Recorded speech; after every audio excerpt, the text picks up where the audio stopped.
If there's one thing I've learned watching men quietly destroy their own power, it's this.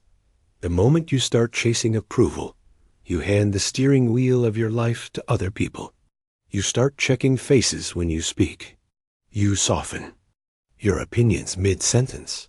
You laugh a half-second too late at jokes you don't even find funny. And the tragedy is, you think you're being liked, when in reality, you're being sized up, categorized, and slowly dismissed.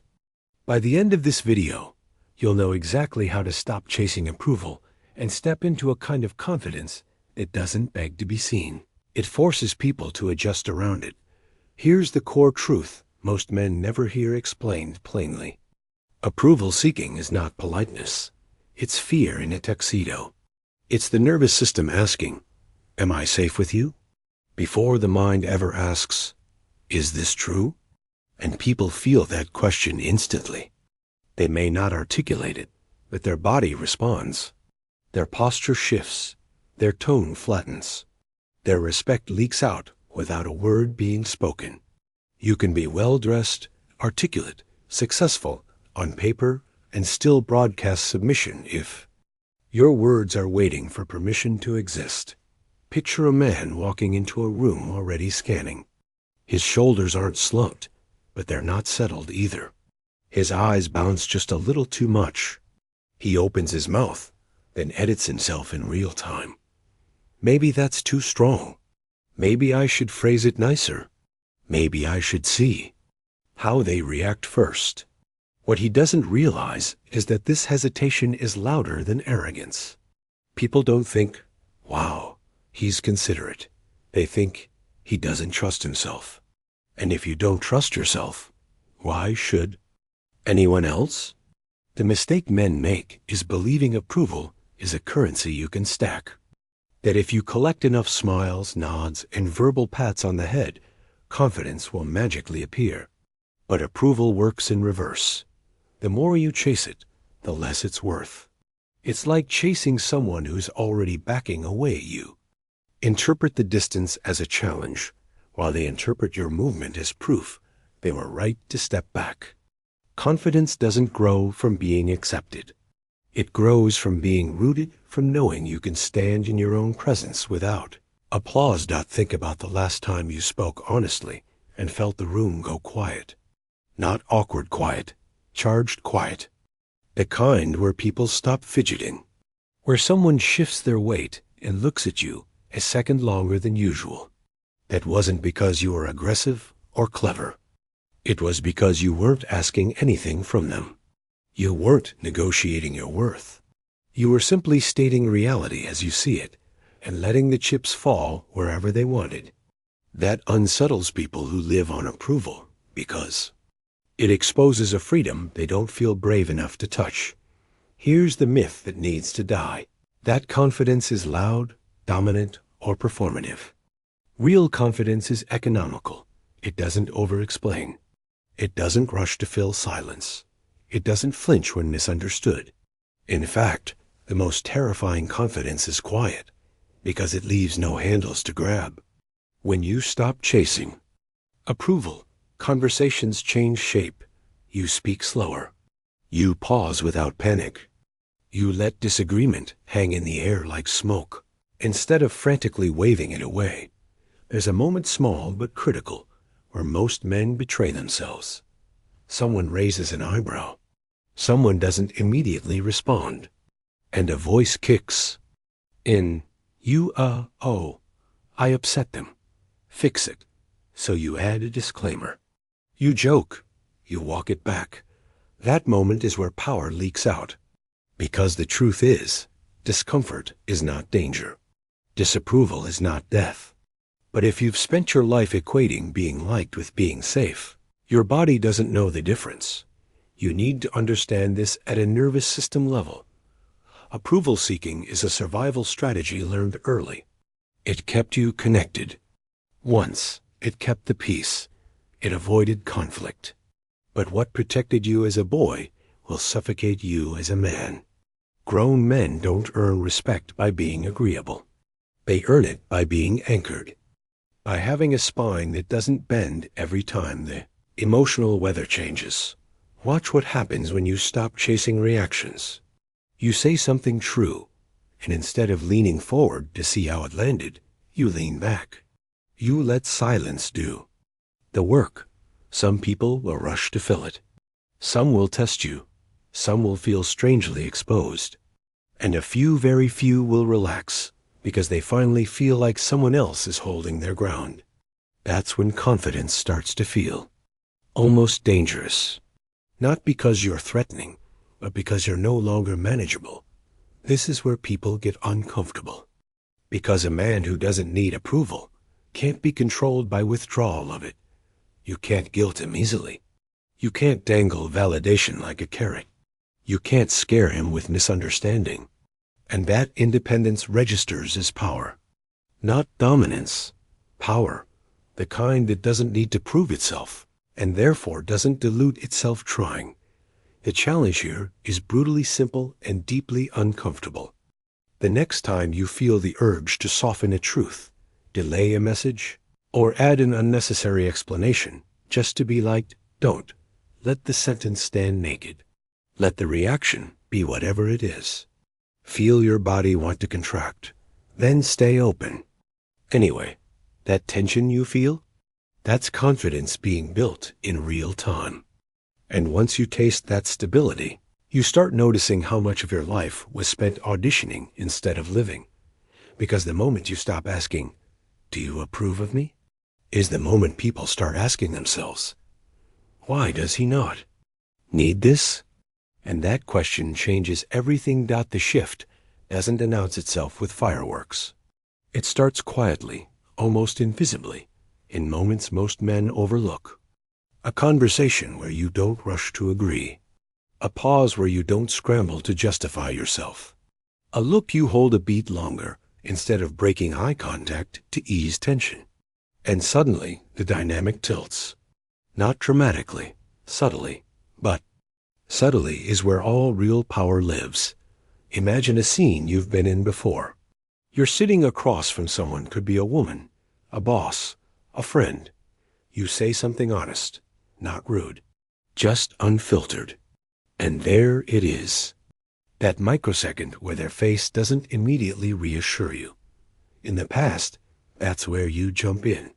I mean, I'm not saying I'm right, or maybe I'm wrong, but you'd rush to cushion the impact so they didn't pull away. This time, you don't. You sip your drink. You let the silence breathe. Inside, your heart rate spikes just a bit. Your mind whispers, "Say something." You don't. That silence is doing surgery. What's happening in their head isn't what you think. They're not thinking, "How dare he?" They're recalibrating. Humans are constantly, unconsciously ranking emotional positions. Who bends first? Who fills gaps? Who needs reassurance? When you don't chase approval in that moment, you invert the usual hierarchy. They feel it before they understand it. It's why some people lean in, and others suddenly feel defensive. You didn't dominate them. You removed your need. And needlessness is destabilizing to anyone who relies on leverage. Here's another myth worth smashing to dust. That confidence is about outcome. That you should only speak boldly if you're sure you'll win. That's backwards. Approval-chasing men wait for safety before acting. Confident men act, then let reality sort itself out. They don't need every interaction to land smoothly, because their identity isn't riding on the result. When you detach from outcome, your words gain weight, not because they're perfect, but because they're not trying to be. Watch confident men closely. They don't try to convince, they state. They don't argue endlessly. They make their point once, maybe twice, then stop. They're willing to be misunderstood. That willingness reads as self-trust. And self-trust is contagious and terrifying. At the same time, it forces other people to confront their own dependence on external validation. There's a specific kind of fear people feel around men who've stopped chasing approval. It's not fear of harm. It's fear of irrelevance. Because approval is a social leash. If you're desperate for it, people can pull you closer or push you away at will. When you cut that leash, you become unpredictable. You can't be steered with praise or punished with silence. And that freedom is deeply unsettling to anyone who's built their sense of control around emotional compliance. You'll notice this especially with people who test boundaries. They'll disagree more sharply. They'll tease a little harder. They'll withhold warmth to see if you flinch. This is where most men fold. They mistake the test for rejection and rush to repair. You don't. You let the test exist. You answer calmly or not at all. You don't perform confidence, you occupy it. And something interesting happens. Either they respect you more or they drift away. Both outcomes are wins, because neither requires you to shrink. This is where your internal dialogue has to change. Approval-seeking sounds like, how am I being perceived?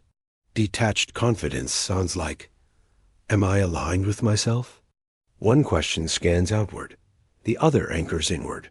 When your reference point moves inside, other people feel it immediately. You stop mirroring their energy and start setting the emotional temperature of the room. Just by being settled, there's a physical component too. Men who chase approval carry tension in their face, jaw, and shoulders.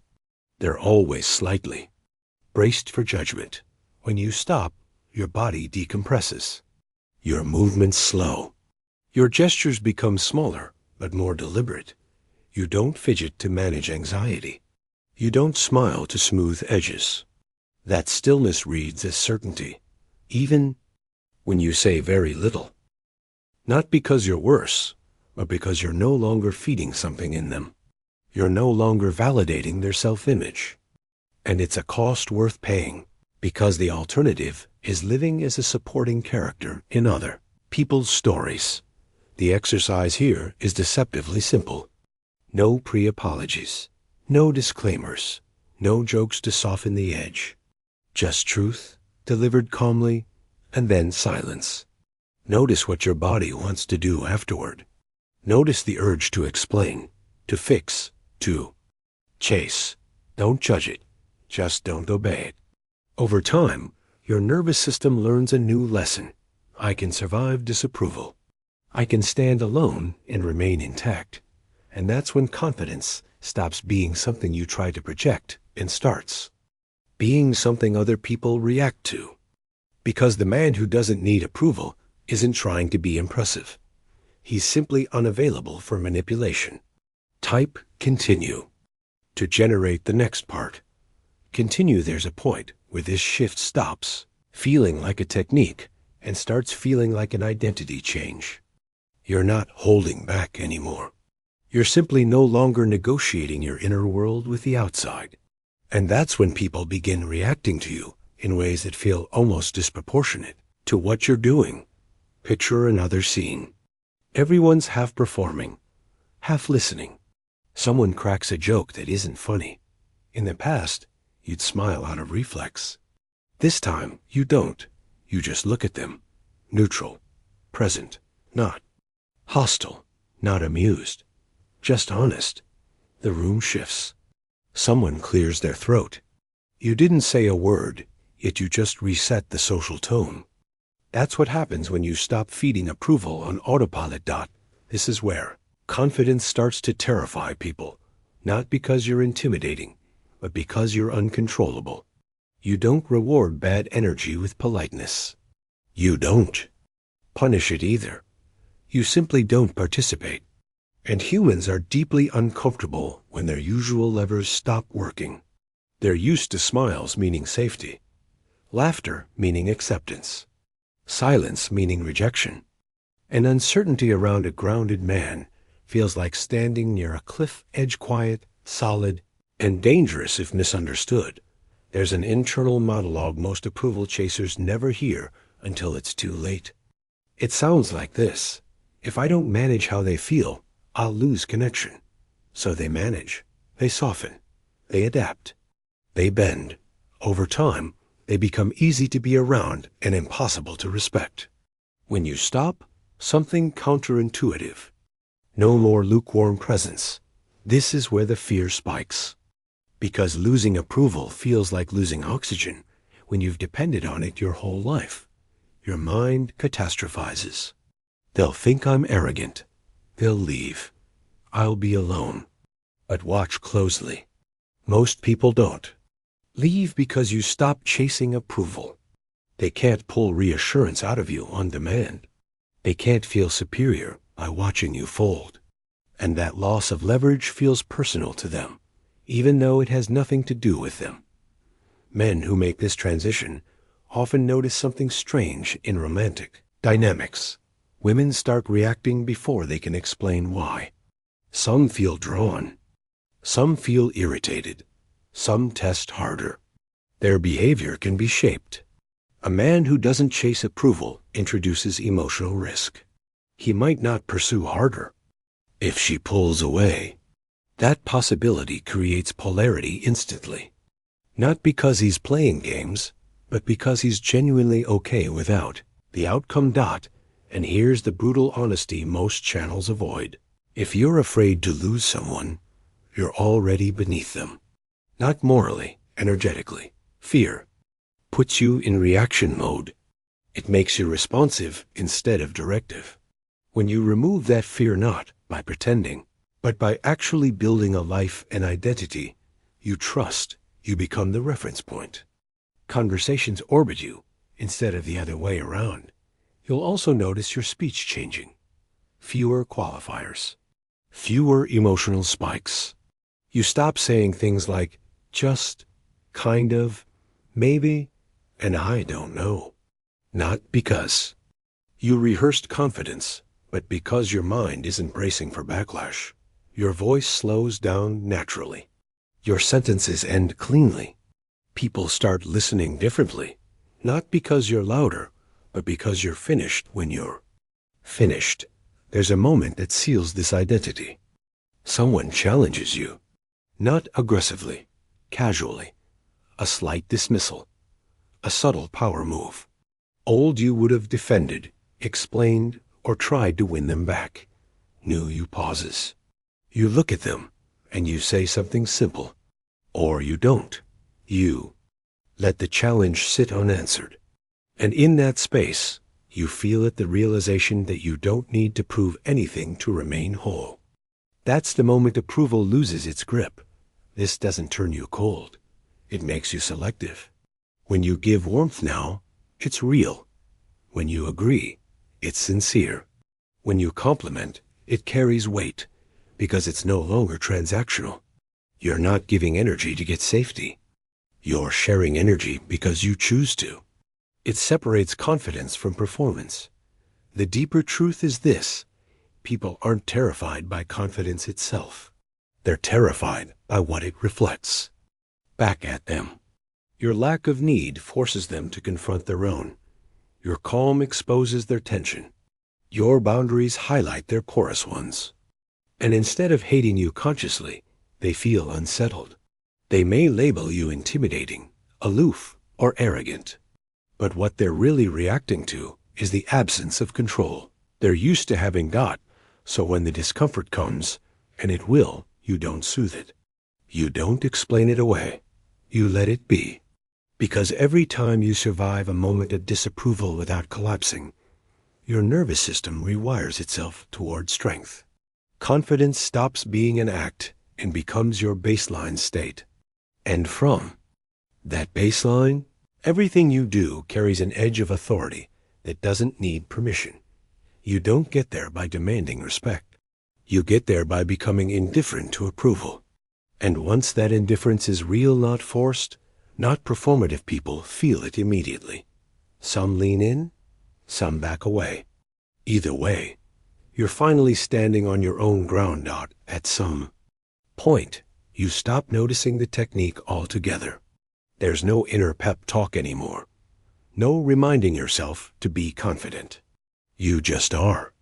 And the world responds in a way that feels almost eerie, like you've stepped into a different layer of reality that was always there. but only accessible once you stopped begging to belong. You start seeing it in people's eyes. They look at you a second longer before speaking. They measure their words more carefully, not because you're threatening, but because you're no longer emotionally available for casual disrespect. You don't react the way they expect. You don't rise to bait. You don't rush to reassure. You're calm in a way that feels final. Here's the paradox most men never resolve. The more you try to control how others see you, the less control you actually have. When you stop trying altogether, your presence becomes uncontested. Approval chasing is an attempt to manage perception. Detachment is an acceptance that perception is out of your hands. And that acceptance frees an enormous amount of psychological energy. Energy that used to be spent monitoring reactions, editing yourself. Your posture straightens without effort. Your breathing deepens. You take up space, not physically, but psychologically. You're not hovering on the edge of interactions anymore, waiting for cues. You're in them, or you're not, and you're fine either way. This is where people get it wrong. What happens is clarity. You become clearer about what you like, what you tolerate, and what you walk away from. You don't announce boundaries. You embody them. And embodiment is what makes boundaries real. There's a subtle power in not explaining your standards.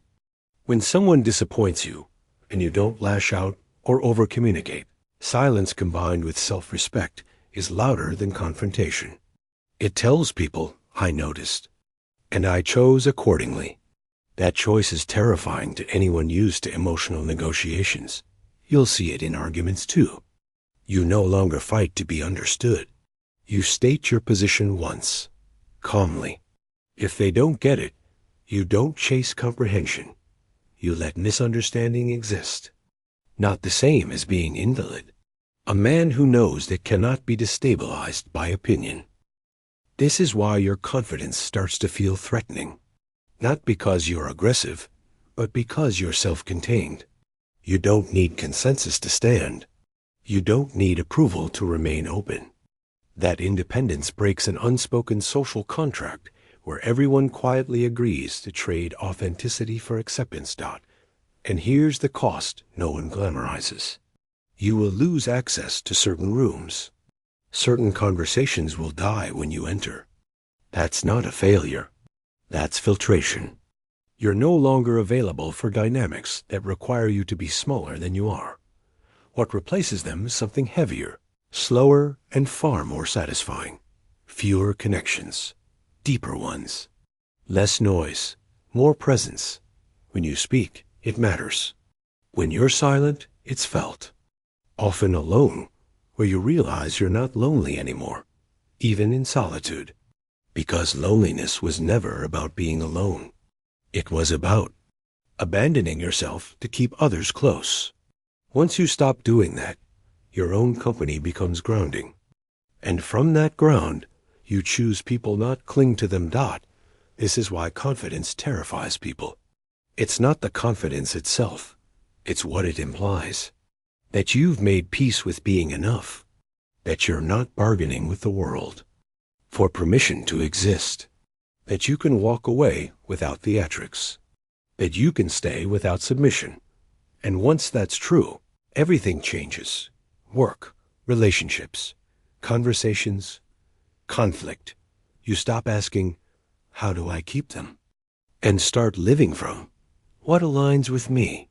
That shift alone rewires your entire life. You don't become louder. You become harder to move. You don't become colder. You become. And that unavailability is what people feel as power. So if you're waiting for the moment when confidence feels safe, it won't come. Confidence is built by surviving the moments when approval doesn't, by letting people misunderstand you, by letting silence stretch, by letting others leave if they must. Every time you don't chase, you teach your nervous system a new truth. I am not at risk for being myself. And once that truth settles in, you stop chasing approval, not because you're trying to be confident, but because you finally understand it was never worth the price. You don't terrify people by being aggressive. You terrify them by being free.